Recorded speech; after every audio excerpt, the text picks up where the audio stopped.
Okay, so this is my labor and delivery video, well, my story, because I put a little bit of my labor and delivery up on YouTube, but at the hospital of that, we weren't allowed to videotape, so that's why I didn't videotape much. Like, my mom got in trouble for videotaping some of the stuff she videotaped.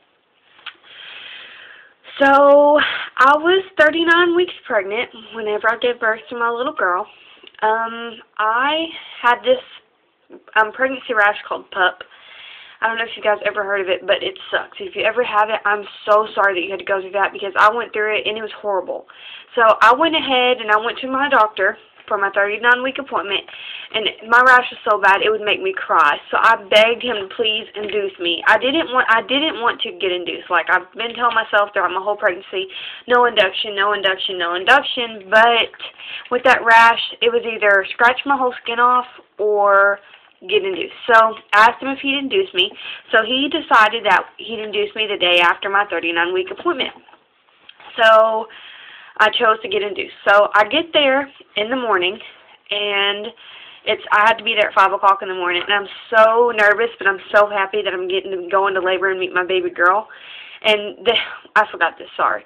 My appointment the day before I was induced, he swept my membrane. So he told me that I might go into labor that night, but if I don't, just come in the morning and they'll go ahead and induce me. Well, I was having contractions all that day, but I wasn't quite sure if they're contractions because this is my first kid, and so I had no clue what they were. So I thought they were contractions, but I wasn't quite for certain.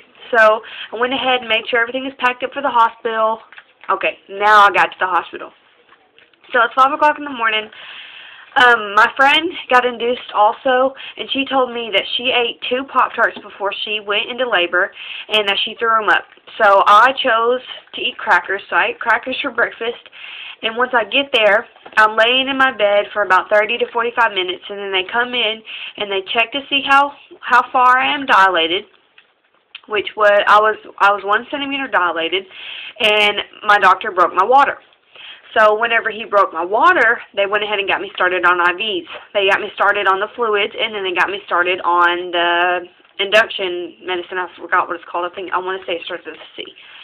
So after they started that, the contractions came fast and furious. Like, there was no slowing down. They were getting so hard and painful and stuff. I thought that literally I was about ready to push her out.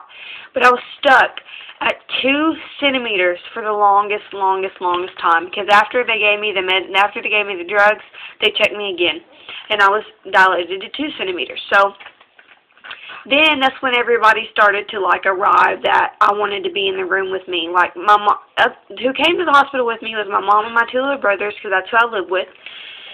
And then after that, my baby's father and his mother came, and then my Aunt Missy and my cousin Destiny came.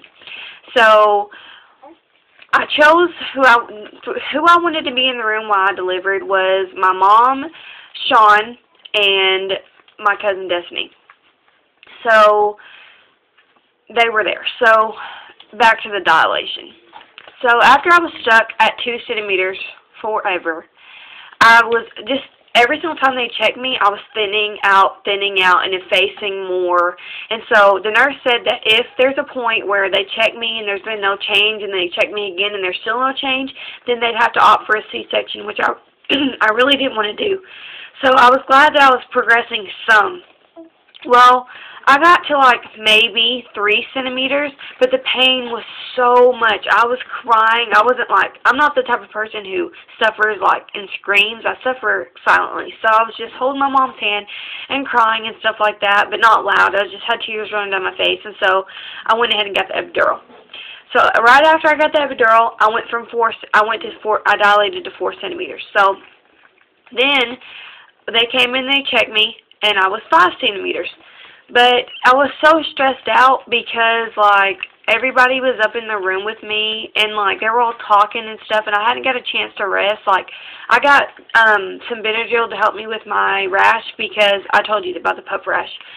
Help me with my rash because it was itching so bad, and me having to sit there and lay still so that the little heart rate monitor could pick up her heartbeat. It was horrible. So they gave me some Benadryl, and I took the Demerol up until I couldn't stand it anymore. So after I got the epidural, all I wanted to do was just sleep. But my baby's father and his mother would not stop talking.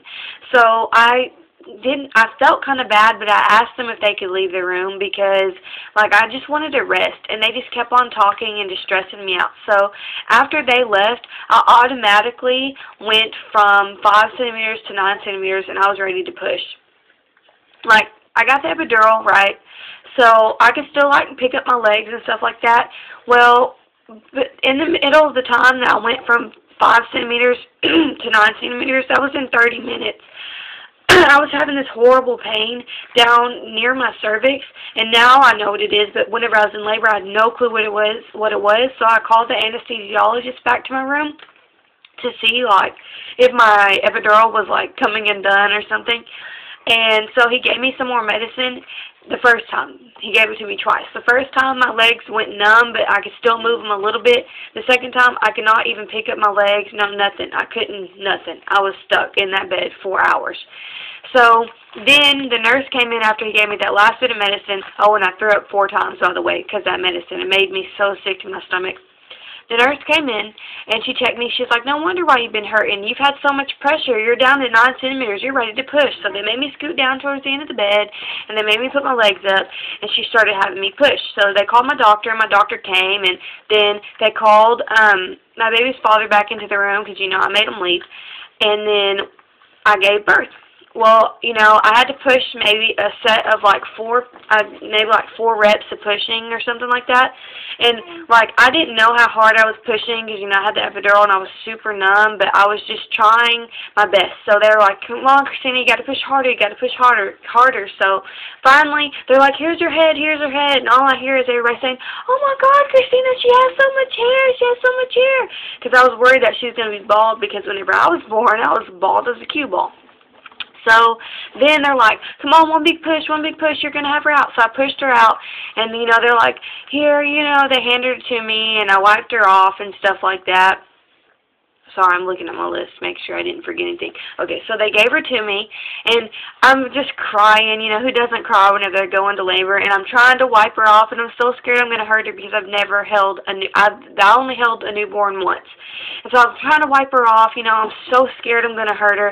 Well, they're like, okay, well, we're going to go ahead over here and weigh her and stuff like that. And then that's when I look down, and I see my doctor with this big old needle with this red stuff. And I'm like, what are you doing? And he's like, oh, well, you know, you tore just a little bit. I'm going to go ahead and give you some stitches. So, like, my mom and my Aunt Missy stayed with me because my cousin Destiny had to go to work. So it ended up being my Aunt Missy in my delivery room with me. So when they left over to go see the baby or whatever, but it really shocked me because, like, I love Isabella's dad, but I cannot stand him. But instead of him leaving me to go, like, see what everybody else was seeing, he stuck by my side and stuck there with me throughout the whole, like, sewing at the stitches and watched the whole delivery without him being like, oh, my God, that's so gross. You know, he was amazed. So I got my little stitches or whatever, and then they told me that I was fine, and they gave her back to me, and then everybody had to leave their room except for my mom. So that's basically my whole delivery story. I mean, like, it's not very long, but, I mean, I was in labor for 16 hours, longest time of my life. But, no, not 16. I don't know why I said 16. I was in labor for 13 hours. Yeah, 13 hours. I don't know why I said 16. And she was born at 6:44.